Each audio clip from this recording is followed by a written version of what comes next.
Some people spend their whole lives searching for the one person they can never forget, and some only get a single night before losing them forever. Rain hammered against the glass walls of St. Vincent Children's Hospital as Ethan Calloway stepped out of the black Escalade, the cold Manhattan wind catching the hem of his charcoal overcoat. The city shimmered behind him in silver reflections, skyscrapers dissolving into mist beneath the storm, but Ethan barely noticed.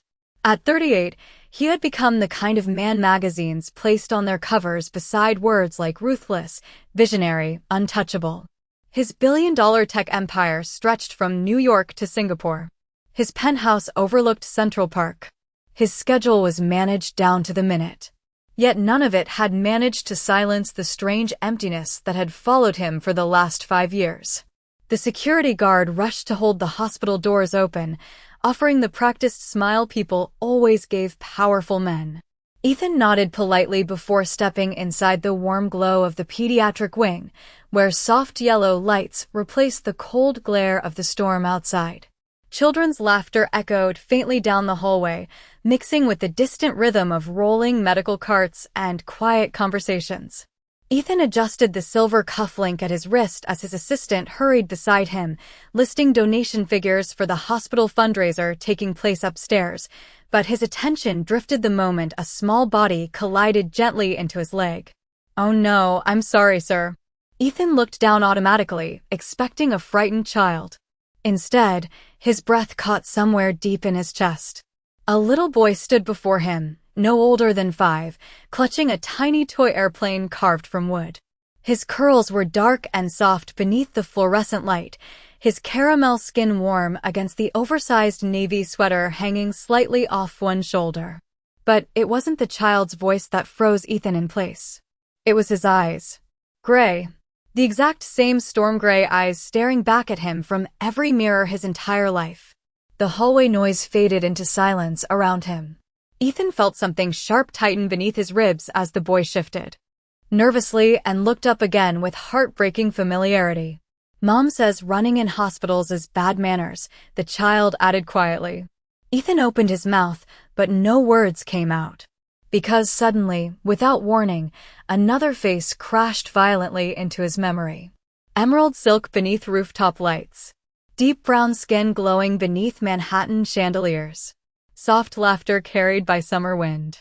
Naomi Brooks.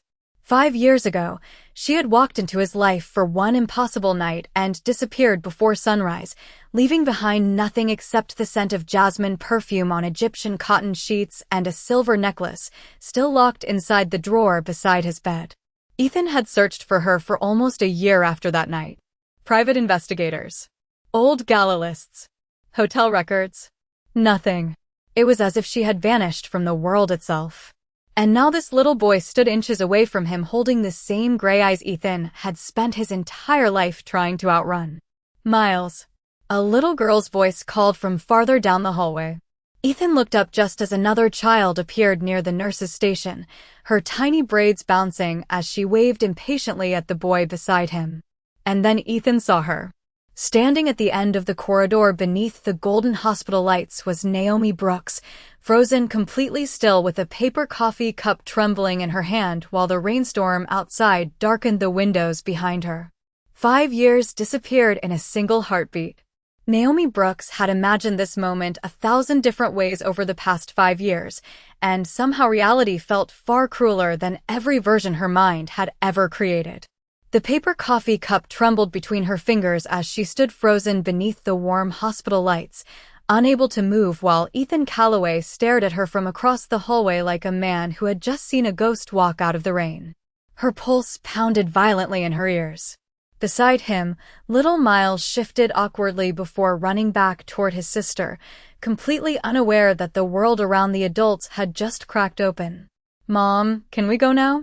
Luna asked softly, clutching the sleeve of Naomi's beige coat. Naomi swallowed carefully, forcing air back into lungs that suddenly refused to cooperate. 5 years. 5 years of building a quiet life brick by brick.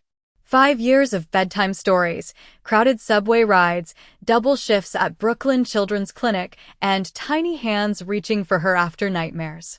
5 years spent convincing herself that Ethan belonged to another universe entirely. Yet there he stood, exactly the same and completely different at once. Older somehow. Sharper around the eyes. The expensive charcoal coat still fit him like power itself, but exhaustion lingered beneath his calm expression now, the kind carried by men who slept in penthouses but never truly rested. Ethan took one slow step forward. Then another. Naomi felt her children instinctively move closer to her sides, as though they sensed the sudden tension thickening the air around them. "Naomi," he said quietly. Her name sounded dangerous in his voice. Familiar. Intimate. Like the memory of rain against rooftop glass. She had once spent an entire night listening to that voice speak about impossible dreams while Manhattan glowed beneath them like spilled gold. "You should not be here," she whispered before she could stop herself. Ethan's jaw tightened slightly. "I could say the same thing." Silence stretched painfully between them while hospital staff moved quietly around the corridor, unaware they were walking through the ruins of a story left unfinished 5 years earlier. Miles looked up curiously at Ethan before tugging gently on Naomi's hand. "Mom," he asked innocently, "why does that man look like me?" The question landed like shattered glass.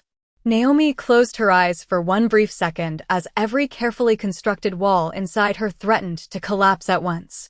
Ethan stared at the little boy beside her, and for the first time since she had known him, Naomi saw something stronger than confidence break across his face. Fear. Real fear. Not fear of business losses or headlines or public failure. Fear of truth. Ethan slowly crouched until he was eye level with the twins. Even now, he carried himself with controlled grace, though Naomi noticed the faint tremor in his fingers as he looked at Miles and Luna more carefully. Luna studied him back with cautious curiosity while Miles tightened his grip on the wooden airplane in his hands. Ethan's eyes settled on the toy instantly. His expression changed. Naomi felt her stomach twist because she recognized that look immediately. The tiny airplane had been carved by Ethan himself 5 years ago during that rooftop gala while waiting for investors to arrive. He had laughed softly when she teased him about a billionaire carrying pocket tools in a Tom Ford tuxedo. "My grandfather taught me when I was 6, he had told her beneath the city lights.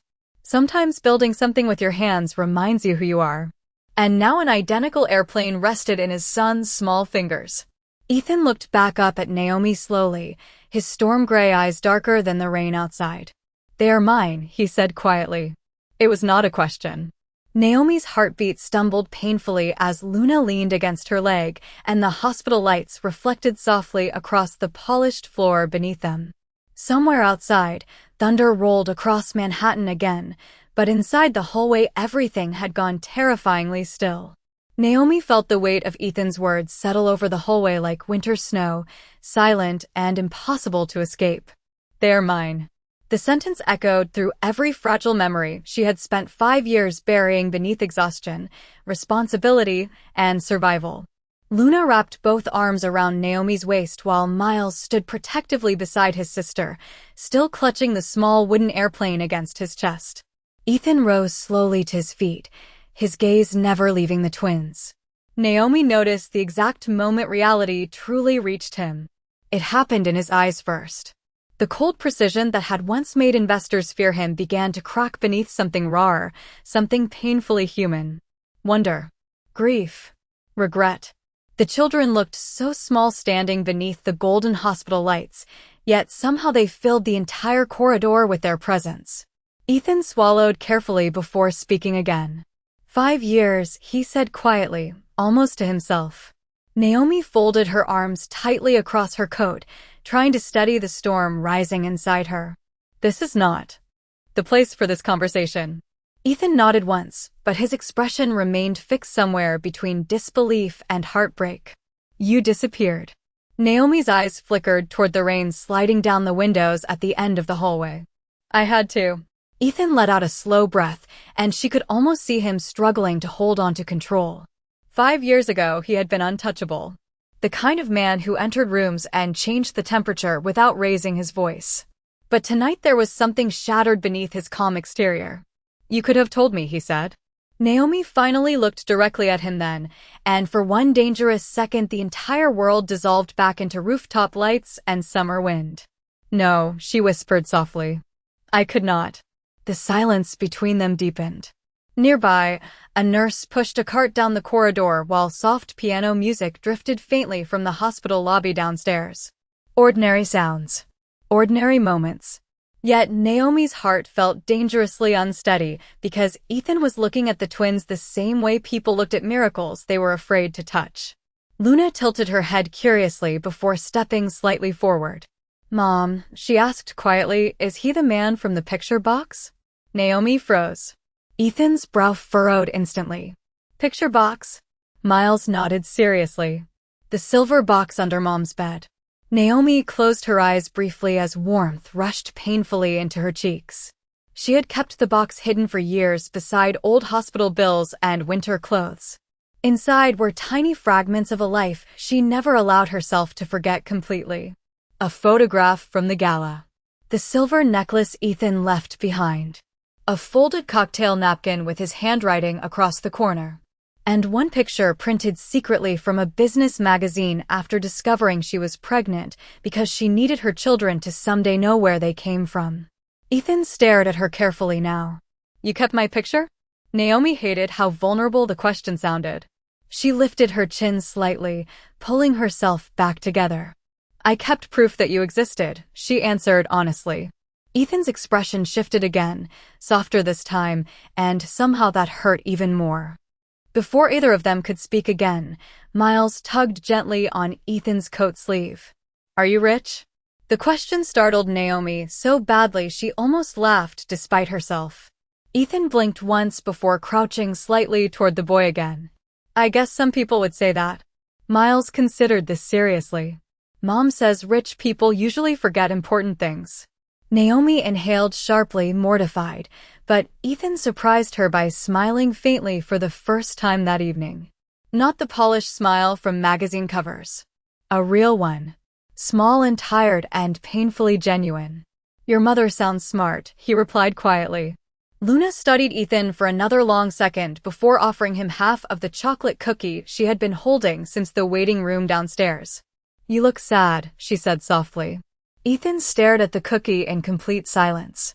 Naomi watched something inside him break apart right there beneath the warm hospital lights, while rain continued falling against Manhattan outside. For a moment Ethan could not remember the last time someone had offered him kindness without expecting something in return.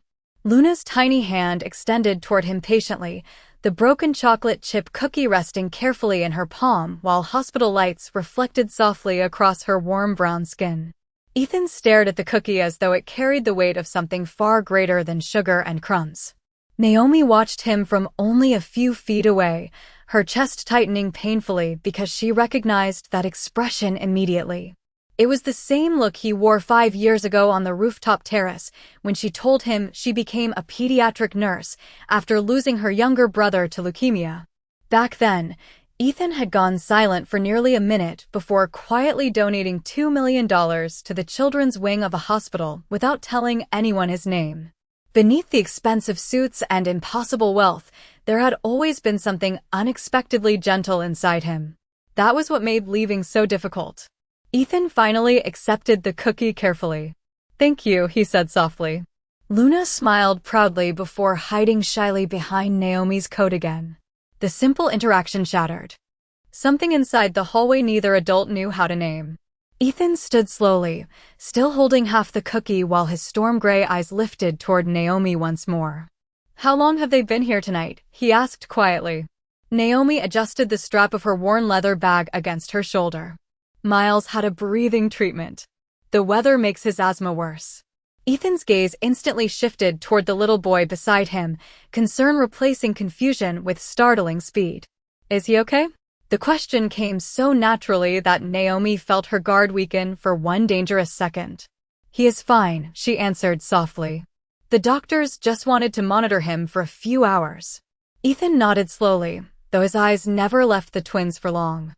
Naomi could practically see his mind trying to process every lost birthday, every first word, every scraped knee and bedtime story he had never known existed. 5 years of memories he could never get back. Miles tugged gently on Naomi's sleeve.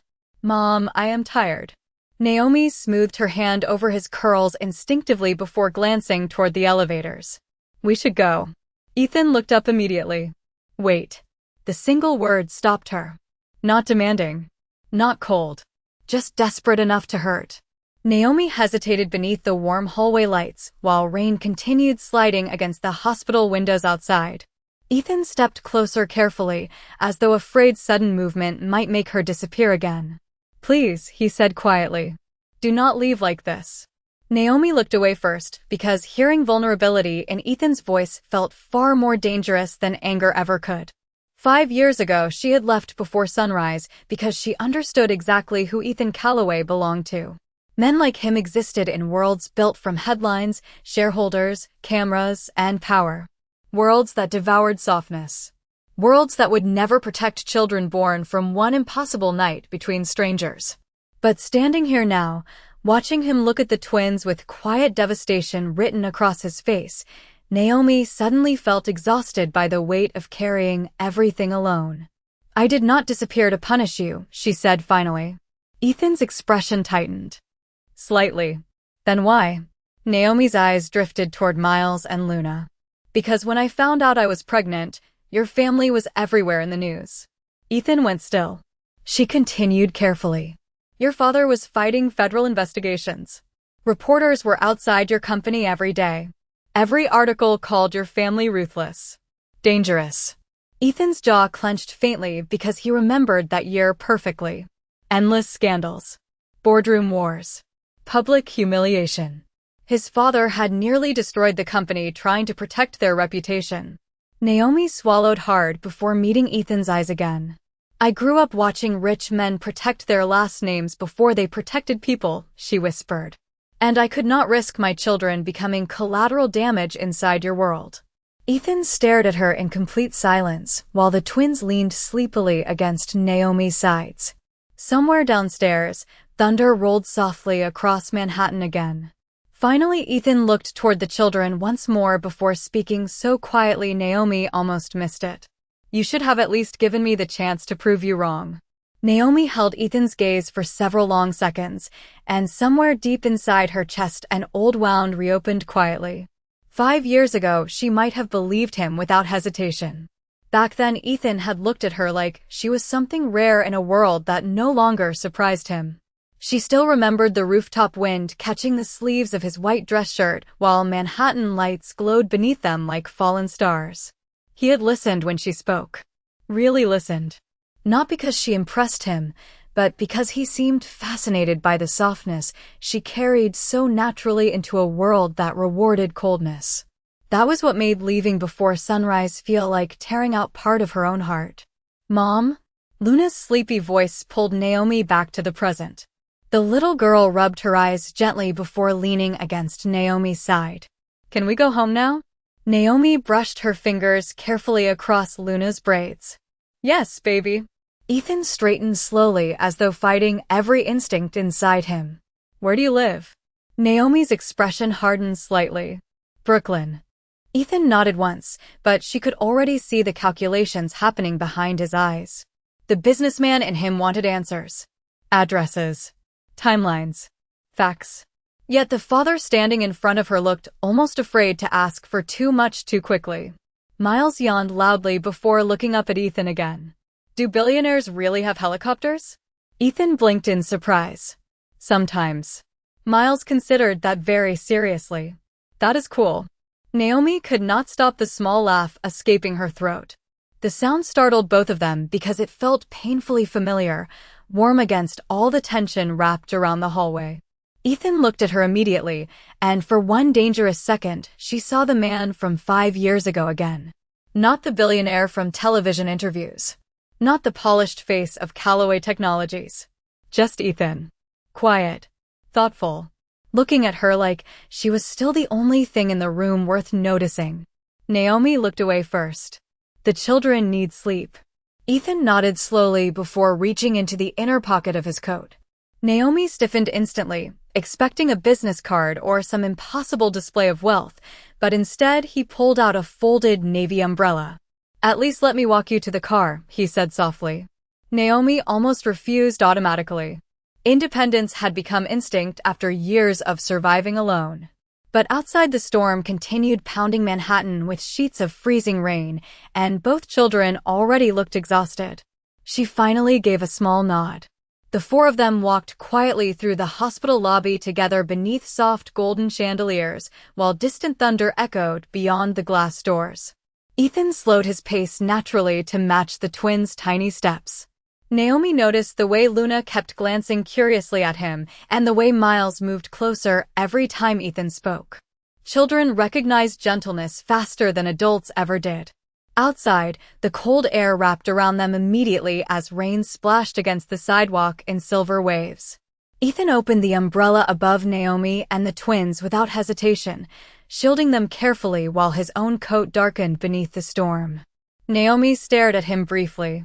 "You're getting soaked." Ethan barely seemed to notice. "I have spent 5 years wondering if you were safe." His voice remained calm, but something about the honesty inside it made Naomi's chest ache unexpectedly. A black SUV waited near the curb while headlights reflected across puddles like shattered glass.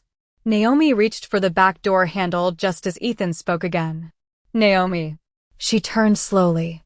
Rain slid from the edge of the umbrella between them. Ethan looked at the twins before meeting her eyes once more. "I do not know what happens after tonight," he said quietly. "But I know I cannot walk away from them." Naomi swallowed carefully because deep down she had always feared this moment would eventually come. Not because Ethan would reject the children, but because part of her had always known he would love them instantly. The drive back to Brooklyn felt unreal to Naomi, like stepping into a memory she had spent years trying to outrun. Rain slid endlessly across the SUV windows while the city passed outside in blurred gold and silver reflections. Miles and Luna had fallen asleep within minutes, their small bodies curled together beneath the soft blanket the driver quietly handed Naomi before leaving the hospital. Ethan sat across from them in silence, one hand resting loosely against his knee while the faint glow of passing streetlights carved shadows across his face. Naomi kept telling herself this was temporary. One night, one conversation, nothing more. But every time Ethan looked at the twins, something inside her certainty weakened. He watched them carefully, not with curiosity anymore, but with recognition. Like someone discovering pieces of himself hidden inside another life. The SUV finally slowed beside Naomi's apartment building just after midnight. Ethan stared through the rain-streaked window at the narrow brick building tucked between an old laundromat and a closed bakery. It was clean but worn by time, the kind of place New Yorkers stopped noticing years ago. Naomi reached gently for Luna first, lifting the sleeping little girl carefully into her arms. Ethan moved instinctively toward Miles before pausing. "May I?" The question startled Naomi because powerful men rarely asked permission for anything. She hesitated only briefly before nodding once. Ethan leaned down slowly and lifted Miles with surprising care, keeping the little boy tucked securely against his chest beneath the shelter of his coat. Miles barely stirred, only tightening his grip around the wooden airplane while resting his head sleepily against Ethan's shoulder. Naomi looked away quickly because the sight hurt in ways she had not prepared for. Together they crossed the wet sidewalk beneath the umbrella while cold rain whispered against the city around them. The apartment hallway smelled faintly of old radiator heat and laundry detergent as Naomi unlocked the third-floor door quietly. Ethan stepped inside behind her and stopped immediately. The apartment was small, modest, warm. Children's drawings covered the refrigerator beside carefully organized school schedules and handwritten grocery lists. Tiny rain boots rested beside the door. A faded blue couch faced a bookshelf overflowing with bedtime stories and medical textbooks. Nothing about the space reflected wealth. Yet somehow it carried more peace than Ethan's $20 million penthouse ever had.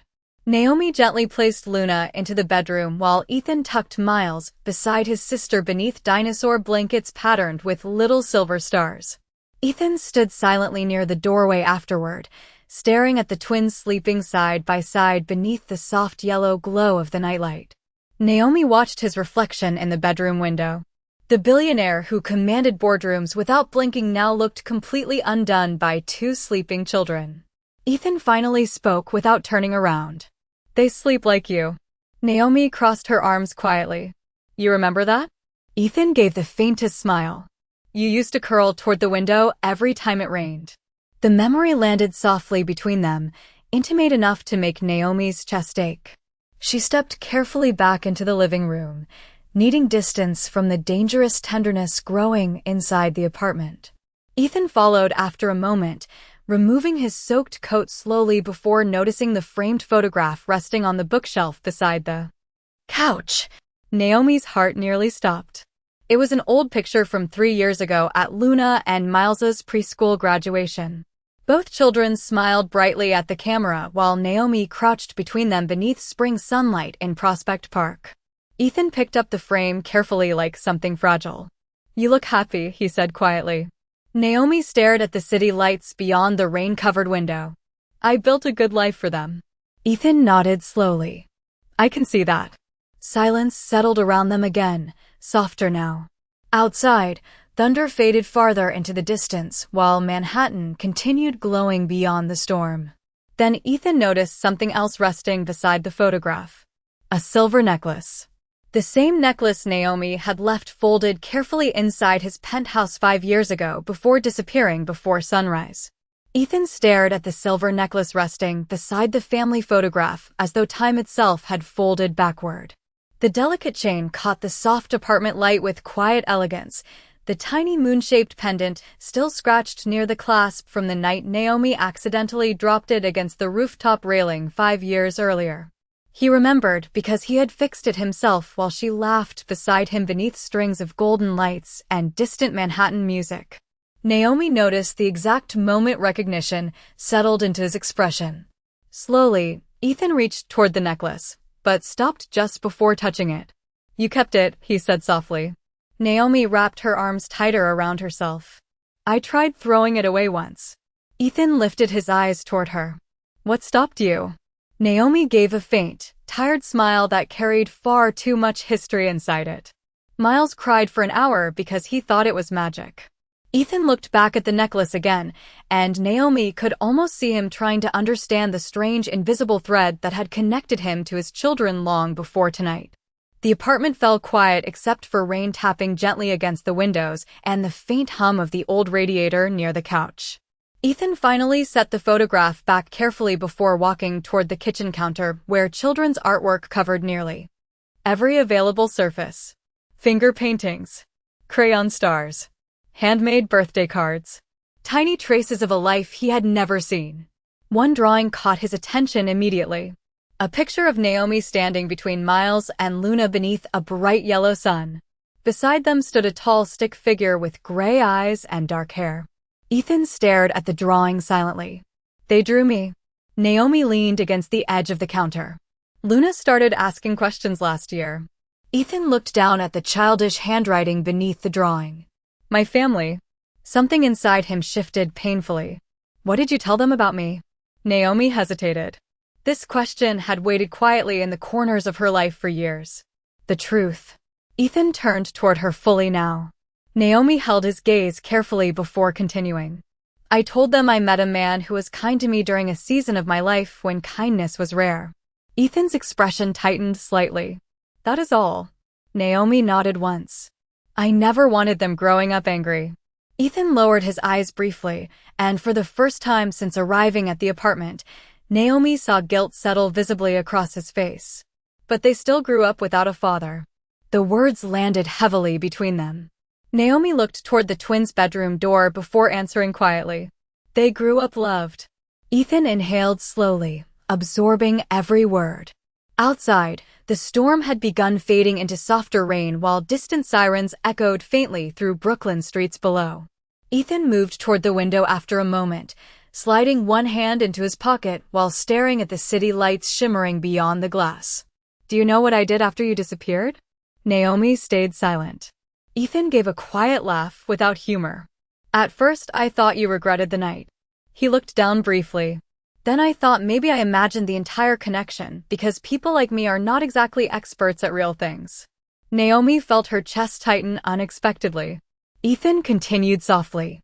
I hired investigators for almost 11 months. Naomi blinked in surprise. Ethan rested one hand against the window frame while rainwater reflected silver across the glass. I searched every gala list, every hospital database, every social media account connected to your name. He paused. I even went back to that rooftop every year on the same date, hoping somehow you would appear again. Naomi stared at him speechlessly because nothing about Ethan Calloway had ever suggested desperation. Yet now she could hear it quietly woven beneath every sentence. Ethan finally turned back toward her, his storm gray eyes gentler than she remembered. You were the first person who ever looked at me like I was just a man instead of a last name. Naomi's breath caught softly. The apartment suddenly felt smaller somehow, warmer, more dangerous. Because deep down, despite everything, part of her still remembered exactly how it felt to be seen by him too.